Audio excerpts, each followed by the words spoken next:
creator right now, AI video tools are both exciting and confusing. There's a lot happening very fast, but it's not always clear what actually fits into real work. So instead of talking about AI video in theory, I want to walk through one complete workflow, start to finish, and I will recommend you to stick around till the end, and you will walk away with much clearer picture of how this kind of AI video workflow is meant to be used. And if you stay till the end, I will guarantee you will learn a very important lesson about AI video workflow. So most people don't struggle with generating visuals anymore. They struggle with understanding where these tools actually belong in the real creative process. And that's what I want to focus on here. And for this walkthrough, I am using Higgsfield. And what's interesting about it is that it tries to bring the entire AI video process into one place.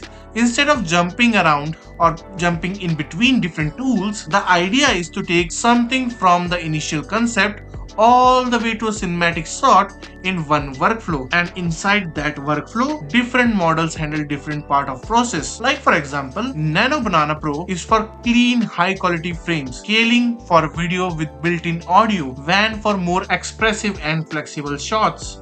And by expressive, I mean uncensored. And by uncensored, it is what it is. I mean, if you know, you know, right? And then we have the Cinema Studio to tie everything together into one single pipeline. The value isn't the model by themselves. It's seeing how an idea can move through the whole process without friction. So I'm gonna be starting with the image step, because this is where most workflow are decided. If the base frame doesn't feel clear or intentional, everything that follows become harder. So let's just begin with generating the image in Nano Banana Pro. So first up, I am on the website here, as you can see on the screen, which is higgsfield.ai, and you can search this website on any browser, whether it's Brave, Safari, Google Chrome, or Microsoft Edge. We are using Microsoft Edge here right now. So after opening this website, we have here tons of options. Like as you can see on the screen, we have the explore page where you can explore all of their different models and what they do. But for now, let's just not waste any more of our time, and I will click here to on image. Now after clicking on the image, we are directed to this page where, as you can see,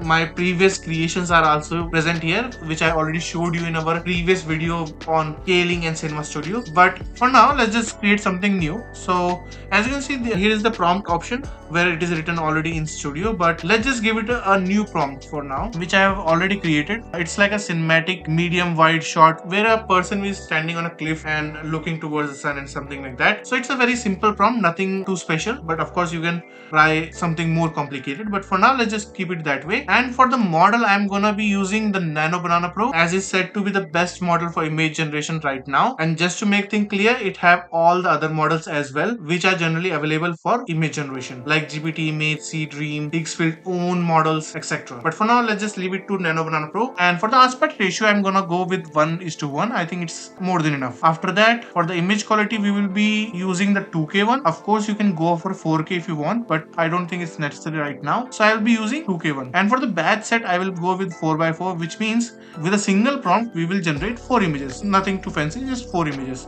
And we will go further with the best available option. So as soon as we press generate, it started to generate them, as you can see on the screen. And some of you might be curious what we are doing here. So what I'm looking for here is clarity and composition, not just visual flair. So at last we have our image ready and generated for us, and as you can see, they all are amazing as expected from the Nano Banana Pro model. And now before we go to the Cinema Studio again, let's make something more, so we at least have tools in to look for, right? So this time I'm gonna go with a study room where a person will be like reading a book or something behind all the bookshelf and everything. And for the model, we are gonna keep the Nano Banana Pro version, 1:1, 2K image quality, 4x4, and let's just generate and wait for it to generate. So as you can see on the screen, it's in queue and now in progress. And now we have our image generated for us, and again it done a very brilliant job and exactly what we asked it. So it delivered on the point. So now I'm taking this to Cinema Studio to turn it into a video. Now this step matter because motion and camera consistency are usually where complexity shows up, and that's why I was very highly leaning toward to generate image first, because what Cinema Studio does is it take the frame 1 from which the video is starting, and it also take the end frame. I mean, it's not compulsory to give it the end frame, but you can give it. For now, I'm gonna give it the start frame because I don't want the end frame, because let's see where the AI takes it to its own creativity. So for the first frame, I'm gonna use this image, as you can see on the screen. screen. And for the prompt, I'm not using very simple prompt. You can of course pause the video and use this prompt for yourself, and I will be also leaving all this prompt in the description so you can try it on your own and get some different amazing results. Now as for the movement, I'm gonna leave it to default, nothing fancy, but of course you can change it to drone and stuff like that, as I already showed you in the previous video on detailed guide to Cinema Studio. You can get that video from the link in the description. Other than that, the aspect ratio will be like 16:1, the duration will be the 10 seconds, and you can turn on and off the audio. For now I'm keeping it off, and for the slow motion thing I'm also gonna keep it off, but of course you can on it. And let's just keep the batch size to 4x4, and now hit generate. Now this process take a bit of a time, so till it happens I will show you something else, an interesting thing. So as you can see on the screen, there are also some other features that this website offers, and these are some amazing ones. So as you can see, you can use this AI for as your personal fitting room as well. As you can see on the screen, this is one of the many models they offer. Also skin enhancer, shots, the face swap thing, the video face swap. Then we have the realistic ad ones, like if you have a product and you don't want to hire a full blown team, you can use this to make small ads, or at least frame your ads, so you can give the exact correct direction to the teams as well. Then you can use it for VFX as well. It have different art styles as you can see on the screen. Then we have the stylized ads and also some viral stuff as well. I mean, we see this all of these things on our YouTube feed or Instagram feed or our X feed all the time, and we always wonder how they make it. So this is how this is done. And at last, my personal favorite is this one, the 3D one, where you give it an image and it creates something really amazing, as you can see on the screen, and also turn it to a video. Now with that being said, let's not go whole day about this, and back to our video. Now as you can see on the screen, our videos are generated.